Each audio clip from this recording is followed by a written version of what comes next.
There's a word economists are quietly using again. The same word they used in 1973.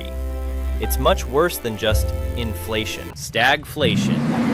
Prices rise, jobs disappear, savings shrink, and the people in charge can't stop it. It only happened once in modern history, the 1970s. Took 10 years to escape. Today, those exact conditions are showing up again, right now. You may not have noticed. April 2026. Inflation jumps to 3.8%, highest since 2023. Gasoline up 28% in a year. Energy up 18%. Fuel oil 54%. Real wages, what your paycheck buys, fell. Unemployment 4.3%. Hiring described by economists as frozen. The Fed voted to do nothing. 8-4. The biggest internal split in over 30 years. Not random data points, puzzle pieces. Fitting a picture nobody wants to see. I'm Jeff. Today, what might be the most important economic story of the next 3 years? Important, I'm not a financial advisor. This is one possible scenario, not a prediction, not investment advice. History rarely repeats exactly, but it does rhyme. Stay with me. By the end, you'll see why 2026 echoes the 1970s, and where smart money tends to move. Let's go back to 1971. August 1971. President Nixon walks to a podium and changes global money forever. The United States is no longer backing the dollar with gold. For decades, every dollar was tied to a specific weight of gold.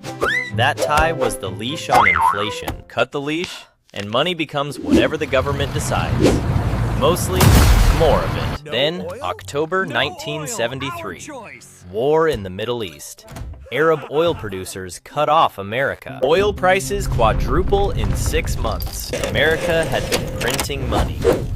Then oil, lifeblood of every product, quadrupled. Meet Linda, 28 years old, 1974. 2 kids, Cleveland suburb. Each week, the same groceries cost more. Not a little more, noticeably more. Her husband got a 6% raise that year. Felt like progress. Inflation was 11%. Their raise was a pay cut. This is the cruel math.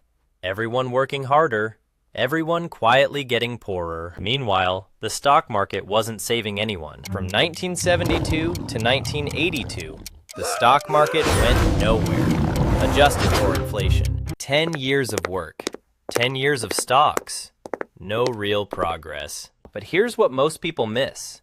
Some sectors absolutely exploded. Gold went up 23 times, 2,300%. Oil and energy stocks crushed the market, up 4 to 5 times after inflation. Commodities, copper, silver, agriculture, all surged. Real estate doubled in some regions. The pattern is simple. When money loses value, things hold value better than money. Linda's oil engineer neighbor retired wealthy. Linda's family, mostly cash, barely kept up. Same decade, same country, wildly different outcomes, based on what they owned. 1979. New Fed Chair Paul Volcker raised interest rates to nearly 20%. Crushed inflation, crushed the economy. Recession in 1981 to 82. Millions of jobs lost, but it worked. Inflation broke. 40 years of low inflation followed. For 40 years, economists said, won't happen again.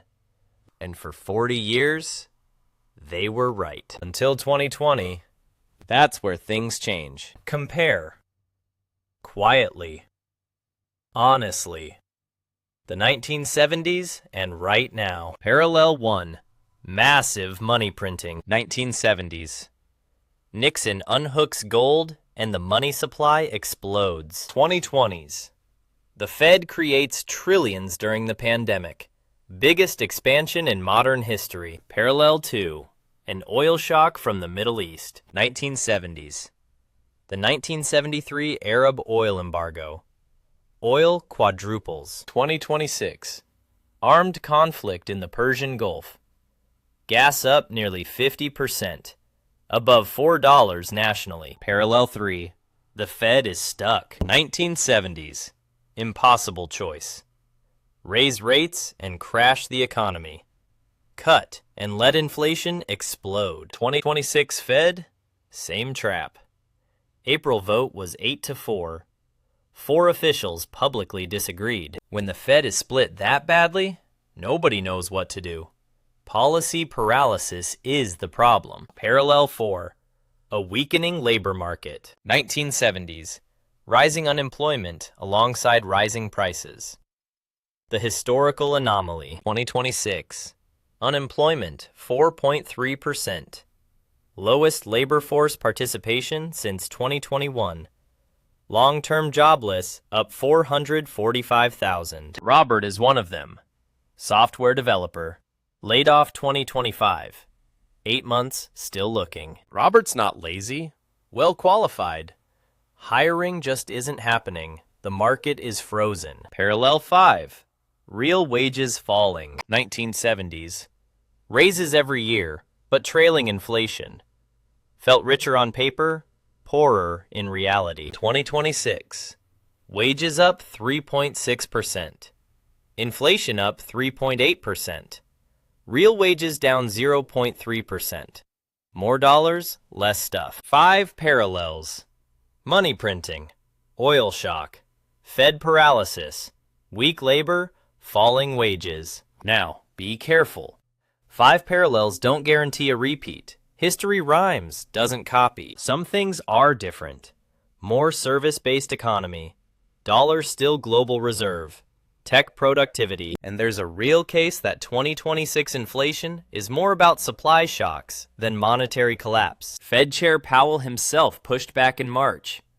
I reserve that term for a more serious set of circumstances. He may be right, but officials in 1972 said the same thing, and were wrong. The point isn't to predict catastrophe.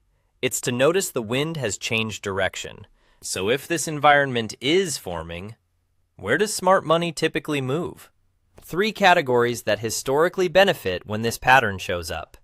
Not recommendations, patterns. Category 1. Energy. Logic. If inflation is driven by rising oil, the people producing energy receive those higher prices. Oil producers, refining companies, pipeline operators. They earn more when oil rises. In the 1970s, energy stocks were among the only sectors to beat inflation. Big. I'm not saying buy energy stocks. I'm explaining why the sector tends to do well when energy is the inflation. Category 2. Defense. Geopolitical tension doesn't stay contained. Oil shocks from war drive global defense spending up. Defense companies sell to governments. Government spending is the stickiest in the economy. Aerospace, weapons, cyber defense. They depend on government contracts, not consumers. Inflation and geopolitical stress together, defense tends to outperform broad markets. Again, not telling you to buy defense, telling you why money flows this direction. Category 3. This is counterintuitive. The infrastructure behind AI. You might think the AI play is the famous chatbot companies. The ones on the news. Maybe, maybe not. In any tech boom, the most reliable winners aren't the racing companies. It's the companies selling picks and shovels to everyone digging for gold. 1849 California gold rush. Miners went broke. Levi Strauss, selling jeans, became a fortune. AI is the gold rush of our decade. What are the picks and shovels? Data centers. Giant warehouses where AI actually runs. Electricity. AI uses enormous power. Utilities are selling rocket fuel to rocket builders. Chips. Specialized processors. A handful of companies make what everyone is buying. Copper. Rare earths. Cooling systems. Raw materials for chips and centers. Boring. Essential. While everyone watches chatbots, smart money quietly buys the dirt, wires, metal underneath. And the deeper point. 1970s winners owned real things. Oil, gold, copper, real estate. not paper. If 2026 echoes the 1970s, AI picks and shovels are this generation's version of real things. Energy, defense, AI infrastructure. 3 places money tends to flow. Patterns, not guarantees. Meet Helen, 68. Lived through the 1970s as a young mother, remembers it well.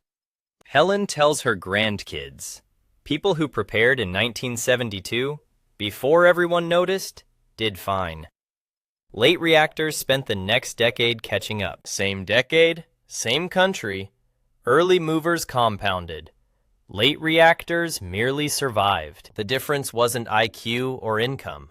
It was willingness to look at unusual data and adjust. Most will wait.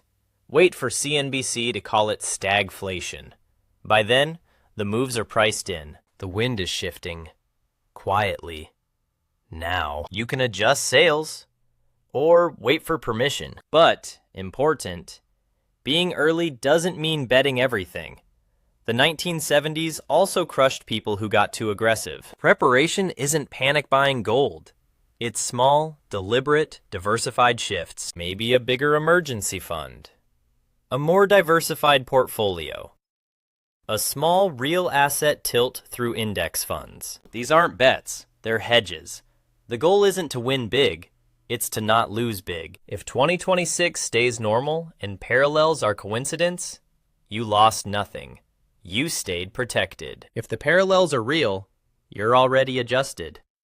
Not panicking. Not late. Now, the reversal. I spent 14 minutes warning about a storm. So the lesson must be aggressive. Get into the right trades. Wrong. Fear is the worst response. Fear made people sell at the bottom in 1974 and 1981. Aggression is second worst. Going all in on energy because of a YouTube video? That's how you lose on the way up. The correct response is preparation. Calm, boring, patient. Before headlines force everyone to react. Preparation beats panic. Every single time. The part that matters most.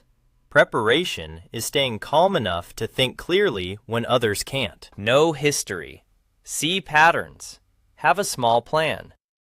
You don't need to be a genius. You need to not be one of the panicked. So here's my ask. 3 things. Small, deliberate, boring. 1. Bump your emergency cash. If yours is 3 months, make it 5 or 6. Cash buys time. 2. Check for over-concentration. 95% in US tech is one bet on one outcome.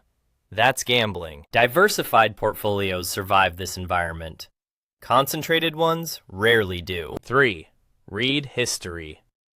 The 1970s, 2001, 2008, 2022.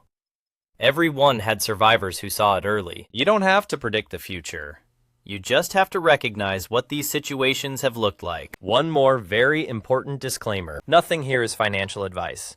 I'm not telling you to buy anything. I'm not predicting 2026 will become the 1970s. I'm telling you the parallels are real. So you can make your own informed decisions with your own advisor. If you have real money, talk to a real fiduciary advisor, not strangers on YouTube, including me. Now, comments. Tell me, do you see the 1970s parallels? Or is 2026 a totally different situation? Both views are reasonable. If you actually lived through the 1970s, drop a comment. Your perspective beats any economist. If this video gave you a new lens, share with one person, someone whose savings are mostly in cash. Next video, the opposite. The case against stagflation. What 2030 might say, we worried for nothing about. Honest thinking means considering both sides. Subscribe so you don't miss it. Until then, be the calm one, the prepared one, the one who saw the wind shift early. Not because you predicted the future, because you respected the past enough to listen to it. Preparation beats panic. Every time. Take care.